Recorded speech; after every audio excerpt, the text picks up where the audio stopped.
नमस्कार, आपण पाहताय न्यूज 18 लोकमत. आपल्या सगळ्यांचं स्वागत. मी मिलिंद भागवत. आज सकाळपासून सगळ्यांच्या तोंडी एकच विषय, ते म्हणजे मराठा आरक्षणावरची स्थगिती उठणार का? कारण सर्वोच्च न्यायालयात सुनावणी सुरू आहे. काही काळासाठी ही सुनावणी तहकूब करण्यात आली होती, त्यामुळे आता सुनावणी पुन्हा एकदा अवघ्या काही तासात सुरू होणं अपेक्षित आहे. न्यायमूर्ती नागेश्वर राव यांच्या खंडपीठाकडे एकूण 28 प्रकरणं आज आहेत सुनावणीसाठी.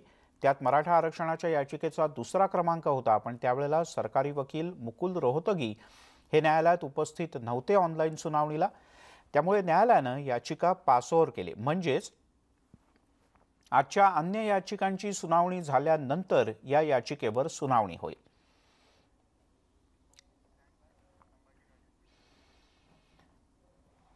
आणि ही सुनावणी पुढे ढकलण्यात आल्यामुळे समाजातून विविध प्रकारच्या प्रतिक्रिया उमटत आहेत. आपल्यासोबत आहेत खासदार संभाजीराजे छत्रपती. महाराज, स्वागत आहे आपलं न्यूज 18 लोकमतमध्ये. तुमची पहिली प्रतिक्रिया काय? आधीपासून सुनावणी ठरलेली होती, तारीख वेळ सगळं ठरलेलं होतं, पण राज्य शासनाचे वकील ऑनलाईन सुनावणीच्या वेळेला उपस्थित नव्हते. अत्यंत दुर्दैवी आहे. मी अनेक दिवसापासून आणि प्रामुख्याने ह्या 15 दिवस मी अनेक परिषदेला गेलो, अनेक मीटिंगला गेलो आणि सगळीकडे हाच माझं नेहमी वाक्य आहे की तुम्ही फ्लोर मॅनेजमेंट तुमचं व्यवस्थित होणं गरजेचं आहे. सामान्य प्रशासनचे सचिव नेमलेत का, अपॉइंट झालेत का, हा प्रश्नचिन्ह होता. आणि म्हणून 2 दिवसाच्या अगोदर सुद्धा मी चव्हाणजींना फोन केला आणि सांगितलं की उपसमितीची मीटिंग या लोकांना समजून दे की आपण खऱ्या अर्थाने सिरियस आहोत. आणि ज्यावेळी मी दिल्लीत पोचलो आणि माझ्या लक्षात आलं की आता प्रायमा फेशिया दिसते हे अनुपस्थित होते, आता काय कारण आहेत ह्याच्यावर भाष्य करणं सुद्धा प्री मॅच्युअर आहे. पण तिथं दिसल्या नसल्यामुळं सर्वोच्च न्यायालयाचे न्यायाधीशांनी खडसावलं की कुठे आहेत सरकारी वकील. हे खऱ्या अर्थाने सरकार गंभीर आहे का नाही ह्याचं उत्तर खऱ्या अर्थाने मी देण्यापेक्षा अशोकरावजी चव्हाणीच द्यावं. कुठं आहेत आपले वकील? बरं, पण राजे, तुम्हाला असं नाही वाटत की कालच अशोक चव्हाण जे या समितीचे उपसचिव आहेत, प्रमुख आहेत, कामकाज पाहतात सगळं, त्यांनी तर काल असं विधान केलं की याच्यात आम्हाला सरकारला भूमिकाच नाही मांडायची काही. म्हणजे सरकारला नेमकं काय करायचं आहे असं वाटतं तुम्हाला? नाही, एक लक्षात घ्या, सरकारने पहिल्यांदा 16 तारखेला जो स्थगिती आल्यानंतर सरकारने आपलं पत्र पाठवलं की आपली स्थगिती उठवावी आणि त्यामध्ये अप्रॉप्रिएट बेंच हा शब्द वापरला. आता अप्रॉप्रिएट बेंच म्हणजे काय ह्याचं स्पष्टीकरण होत नाही. जी भूमिका काल अशोकरावजी चव्हाणांनी मांडली हे ते कसे मांडू शकतात ज्यावेळी आज सुनावणीच्या वेळी आपल्या सरकारी वकिलांनी मांडायला पाहिजे. म्हणजे मी या मिनिटात सुद्धा भाष्य करणार नाही काय गव्हर्नमेंटची स्ट्रॅटेजी आहे. म्हणजे तुम्ही स्ट्रॅटेजी ओपन करायला लागलाय का? जे तुम्हाला तुमचं मत मांडायचं आहे हे तुम्ही आज सर्वोच्च न्यायालयाच्या समोर मांडायला पाहिजे. अगोदर मांडून काय उपयोग आहे? जर तुम्हाला अगोदर मांडायचं होतं तर जिथं अप्रोप्रिएट असा शब्द वापरला, जे चॅनल होतं तुम्ही जो शब्द वापरला, हां, तर त्यावेळी तुम्ही मांडायला पाहिजे जी कालची भूमिका होती बघ ती. तुम्हाला असं वाटतं की सरकार गंभीर आहे खरंच? कारण बघा, तुमच्यासह सगळ्यांनीच अशी मागणी केली की समन्वय समितीची अधिक बैठक झाली पाहिजे, सगळ्या लोकांना यात सहभागी करून घेतलं पाहिजे, निर्णय घेताना विश्वासात घेतलं पाहिजे. आताच सुप्रीम कोर्टातला आजचं वकील अनुपस्थित आहेत. या सगळ्या ह्याच्यात सरकार किती गंभीर आहे असं वाटतं तुम्हाला? सरकार किती गंभीर आहे हे थोड्या वेळातच समजेल. आता तर लोक संतप्त झालेले आहेत. लोकांच्या भावना संतप्त माध्यमातून बाहेर पडायला लागलेले आहेत. मी अजूनही विश्वास ठेवतोय कारण ह्या शिवाजी महाराज शाहू महाराजांच्या घरात माझा जन्म झाल्यामुळे मी आजही सगळ्यांना घेऊन जाण्याचा माझा स्वभाव असल्यामुळे मी आत्ताही सकारात्मक दृष्टिकोन त्यांच्याकडे बघायला लागलेलो आहे की वेळ हातातनं गेलेली नाही आहे. तुमचे वकील कुठं असतील, टेक्निकल अडचणीमुळे ते तिथं समोर येऊ शकले नसतील, पण तुम्ही तुमची बाजू जोमाने मांडावी. मराठा समाजाची स्थगिती उठवण्यासाठी हा विषय तिथं पुढे जायला पाहिजे. सरकार कुठे कमी पडत आहे असं वाटतं? म्हणजे स्वतः मुख्यमंत्री काय म्हणतायत, त्याच्यानंतर प्रमुख असलेले अशोक चव्हाण काय म्हणतायत, का या दोघांच्याही भूमिकेमध्ये फरक आहे असं वाटतं तुम्हाला? नाही, फरक दोघांच्या भूमिकेत काही नसणार आहे. माझी सुद्धा भेट मुख्यमंत्र्यांशी झालेली आहे, माझी भेट अशोकरावजींशी झालेली आहे, अनेकदा माझा फोनवर सुद्धा चर्चा आहे. तर म्हणून दोघांच्यात मतभेद आहेत किंवा दोघांचा अँगल वेगळे हा निश्चित नाही आहे. मला सांगण्यात सुद्धा आलं की आपण आपली बाजू तिथं जोमाने मांडणार, पण ते काच उपस्थित नाही आहेत ह्याचा मला प्रश्नाचं अजूनही उत्तर काही मिळालेलं नाही आणि मलाच नाही, कोणालाच मिळालेलं नाही. जर काही टेक्निकल अडचण असेल तर आम्ही समजू शकतो, पण टेक्निकल अडचण असताना सुद्धा ज्यावेळी न्यायाधीश तिथे समोर बसले त्यांना आपल्यापैकी सरकारच्या माध्यमातून कोणच नव्हतं उत्तर द्यायला. त्यांनी खडसावलं, कुठेच सरकार वकील म्हणून. हे अत्यंत गंभीर बाब आहे, अत्यंत दुर्दैव आहे. संभाजीराजे, एक प्रश्न आणखीन असा विचारावासा वाटतो की सरकार गंभीर आहे का? तर म्हणतात लोक की बाबा म्हणजे सरकार तरी म्हणते की आम्ही गंभीर आहोत, पण प्रत्यक्षात तुम्ही जसं म्हणालात की फ्लोअर मॅनेजमेंट बरोबर नाही, ही तर आपल्याला वस्तुस्थिती समोरही दिसते. मग आपण कसं म्हणायचं किंवा सर्वसामान्य मराठा समाजातल्या कार्यकर्त्याला हा विश्वास कसा बसेल की सरकार खरंच गंभीर आहे? हे सरकारनेच उत्तर द्यायला पाहिजे त्याच्यावर. मला सांगा, ह्या 85% गरीब समाज आहे, ह्यांच्याकडे लक्ष देणं गरजेचं आहे. नुसतं म्हणून आम्ही तुमच्या बरोबर आहोत, आम्हाला सुद्धा संवेदनशील हा इश्यू असल्यामुळे आम्ही पूर्ण लक्ष केंद्रित केलेलं आहे, हे म्हणणं एक आहे, पण डिलिव्हरी देणं सुद्धा हा दुसरा टप्पा आहे.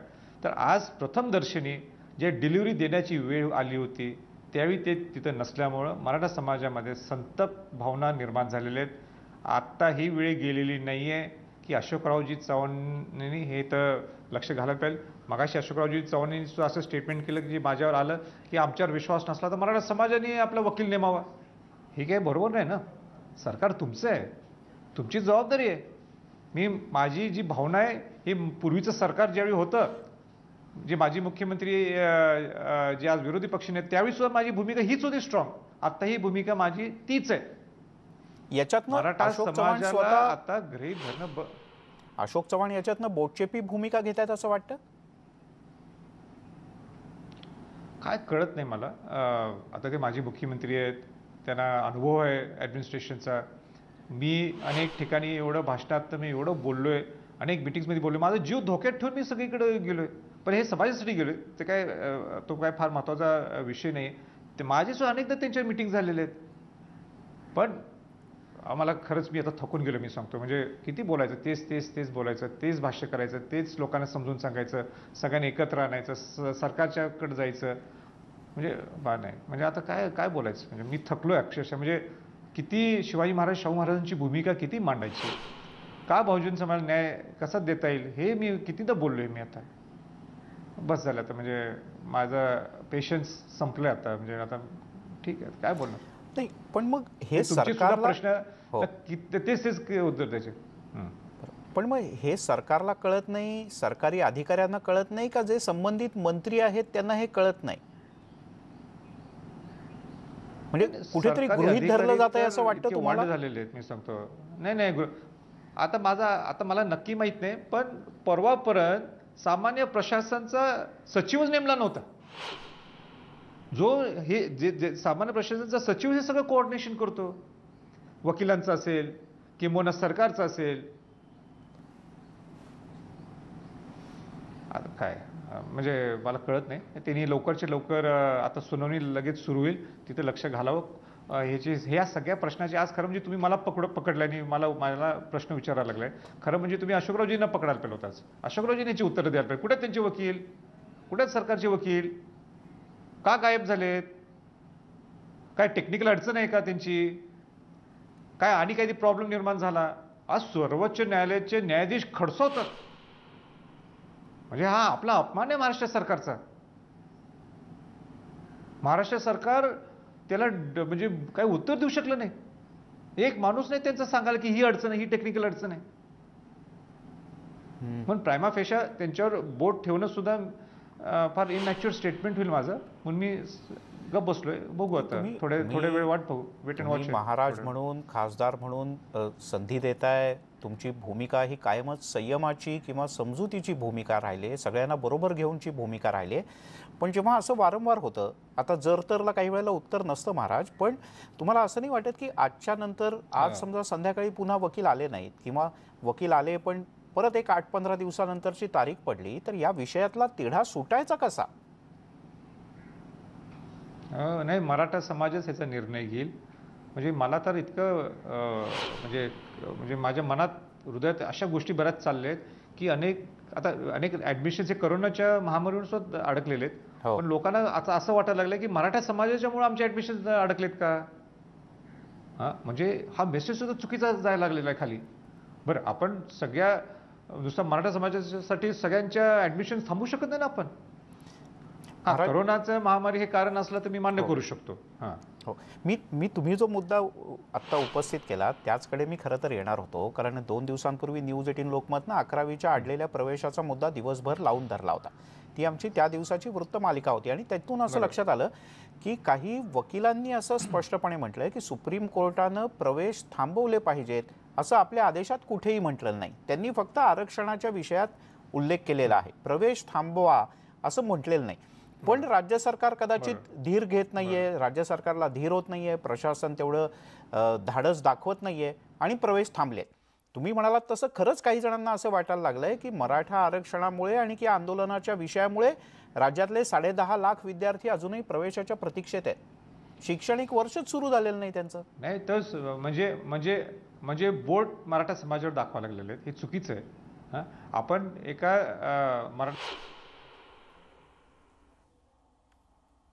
वर्षापासून या मराठा समाजाने इतर सगळ्या समाजाच्या लोकांना घेऊन चाललेलं आहे. आज महाराष्ट्र हा समतेचं राज्य आहे. म्हणजे ह्या नुसतं मराठ्यांचं राज्य नाही आहे, या सगळ्यांचंच बहुजन समाज हो, समाजाच्या मुळेच थांबलेत. हा जो मेसेज जो जायला जो कालपासून मला जाणवा लागलेला आहे, हा एकदम चुकीचा आहे. सरकारने आपली स्पष्ट भूमिका त्याच्यात करायला, करोनाच्या मुळे असलं तर करोनाच्या मुळे सांगायला पाहिजे. तुम्ही पण आणि दुसरं ह्या प्रसंगी मला दुसरं एक सांगायचंय. मला माहित नाही अँकरिंग कोण करायला लागले, पण मला ह्या प्रसंगी सांगायचंय. मिलिंद, मला तुम्हाला तुमच्या IBNच्या माध्यमातून सांगायचंय की MPSCचे सुद्धा 420 जागा 19-20च्या अजूनही त्यांना रुजू केले नाही, अपॉइंटमेंट ऑर्डर्स दिले त्यांना. का तुम्ही 420 तुमच्या हातातला विषय ना, तुम्ही का अपॉइंट करत नाही त्यांना, का रुजू करत नाही? तिथं महावितरणच्या अनेक नोकऱ्या, हजारो नोकऱ्या अजूनही तुम्ही परीक्षा घेतलेत, पण तुम्ही त्यांना अपॉइंटमेंट ऑर्डर देत नाही आणि नवीन काहीतरी सुरू करता नोकर भरतीचं परत. पण याच्यात सरकारने म्हणजे तुमचं जेव्हा मुख्यमंत्र्यांशी बोलणं झालं तेव्हा या अपॉइंटमेंट देण्यातली अडचण काय सांगितली त्यांनी? अशी काय मोठी सरकारला अडचण आहे की सरकार अपॉइंटमेंट नाही देऊ शकत?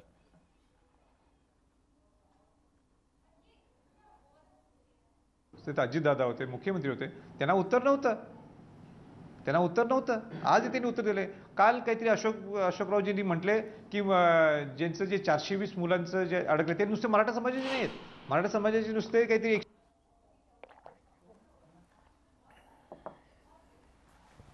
तर परवा मुख्यमंत्री अशोकरावजी चव्हाणांनी कोणातरी असं स्टेटमेंट केलं, असं माझ्या कानावर आहे की मुलांनी कोर्टात जावं.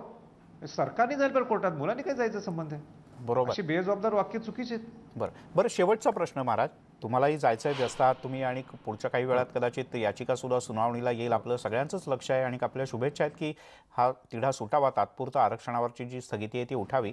तुम्ही असं मगाशी म्हटलं की तुमचाही संयम सुटत चाललाय. काय नेमकं डोक्यात आहे तुमच्या? नाही, माझ्या डोक्यात काही नाही आहे. मी पूर्वीपासून संयमी माझं नेतृत्व आहे. माझं उलटं भावार्थ नेहमीच किंवा माझा अर्थच काम करण्याची पद्धतच ही आहे की सगळ्यांना घेऊन जायचं बरोबर. मी केव्हाही कायदा हातात घेऊन देण्यासाठी माझं काम करण्याची पद्धत नसते. कायदा हातात घेऊ नये हेच माझं नेहमी सगळ्यांना संबोधन असते. आणि आत्ताही माझं मराठा समाजाला विनंती हीच राहणार आहे की काही गोष्ट अशी काही करू नका जेणेकरून इतर समाजाच्या लोकांना त्रास होईल, प्रशासनाला त्रास होईल. आणि तुमच्या संतप्त भावना मी समजू शकतो. आपण थोडं धीर धरूया आणि काय ते चांगलं घडेल हीच माझी अपेक्षा आहे. पण कायदा हातात घेऊन विषय सुटत नाही. हा न्यायप्रविष्ट विषय आणि न्यायप्रविष्ट विषय असल्यामुळं हा इथं लेखणीचा आणि डोक्याचा ह्याचा वापर करणं गरजेचं आहे. सरकारला एवढीच माझी विनंती राहणार आहे की तुम्ही सिरियस व्हा. तुम्ही खऱ्या अर्थाने आपली बाजू जोमाने तिथं सर्वोच्च न्यायालयामध्ये मांडा. काही कारण असतील, जसं सकाळी तुमचे वकीलच तिथे उपस्थित नव्हते, हो. हा मेसेज किती चुकीचा गेलाय. मला म्हणजे माझा फोन म्हणजे इतका सकाळपासून माझे तिन्ही फोन एवढे बिझी आहेत. सगळ्यांच्या भावना हेच आहेत की राजे तुम्ही निर्णय घ्या. आता मी काय निर्णय घेणार आहे? सकल मराठा समाज जो घेईल निर्णय तो आमचा निर्णय. पण एक मेसेज हा चुकीचा जायला लागलाय. म्हणून अशोकरावजी चव्हाणांना माझी विनंती आहे की अजूनही हातातनं वेळ गेलेली आहे. तुम्ही तुमची बाजू स्पष्टपणाने, जोमाने, सकारात्मक दृष्टिकोनाने सर्वोच्च न्यायालयाच्या पुढे मांडणं गरजेचं आहे. खासदार संभाजीराजे छत्रपती, आपण न्यूज 18 लोकमतची सविस्तरपणे बोललात आणि पुन्हा एकदा आपल्या परंपरेला शोभून आपण समन्वयाची भूमिका घेतलीत, आक्रस्ताळी भूमिका घेतली नाहीत, पण त्याच वेळेला राज्य सरकारला बजावलत आणि इशाराही दिलात की तुम्ही योग्य भूमिका घ्या, चालढकल, आळशीपणा करू नका, नाहीतर त्याचा त्रास हा सगळ्यांनाच होणार आहे. न्यूज 18 लोकमतची सविस्तरपणे बोलल्याबद्दल धन्यवाद. त्यामुळे हा विषय जर का तातडीनं मार्गी लावायचा असेल, राज्यातले 10.5 लाख 12 लाख विद्यार्थ्यांचे अडलेले प्रवेश जर का व्हायचे असतील, तर राज्य सरकारनं आता भूमिका घेण्याची गरज आहे, थोडं धाडस दाखवण्याची गरज आहे. बुलेटिनमध्ये घेऊयात एक छोटासा ब्रेक. सर्व प्रकारच्या ताज्या अपडेटसाठी news18lokmat.com या आमच्या वेबसाईटला लॉग ऑन करा, फेसबुक आणि ट्विटरवर फॉलो करा.